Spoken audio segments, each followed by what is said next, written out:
ఈ వేదిక మీద నుంచి మీ అందరికి ఒక మాట ఇస్తున్నా. కొడంగల్ శాసనసభ నియోజకవర్గాన్ని ఈ దేశానికి ఆదర్శంగా తీర్చిదిద్ది ప్రతి గ్రామానికి ప్రతి తండాకు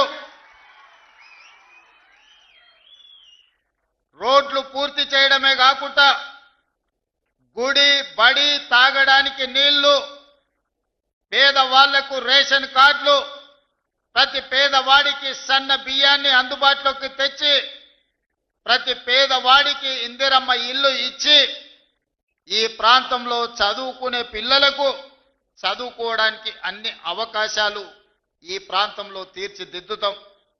చదువుకున్న నిరుద్యోగ యువకులకు ఉద్యోగ ఉపాధి అవకాశాలు కల్పించడానికి ఒక పెద్ద పారిశ్రామిక వాడను, ఒక ఇండస్ట్రియల్ పార్కును మన దగ్గరనే అభివృద్ధి చేసుకుందాం. మన ప్రాంతంలో చదువుకున్న ప్రతి వాళ్లకు చదువు నేర్పడమే కాదు, చదువుకున్నోళ్లకు ఉద్యోగ ఉపాధి అవకాశాలు ఈ రోజు కొడంగల్ శాసనసభ నియోజకవర్గంలోనే మనం ఏర్పాటు చేసుకొని దేశంలోనే ఒక మోడల్ కాన్స్టిట్యున్సీగా మన శాసనసభ నియోజకవర్గాన్ని అభివృద్ధి చేసుకుందామని చెప్పి మీ అందరికీ తెలియజేస్తున్నా.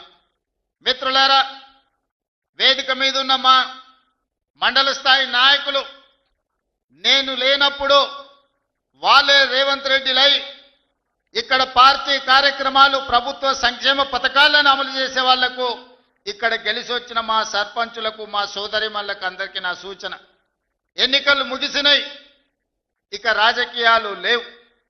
ఎన్నికలు వచ్చిన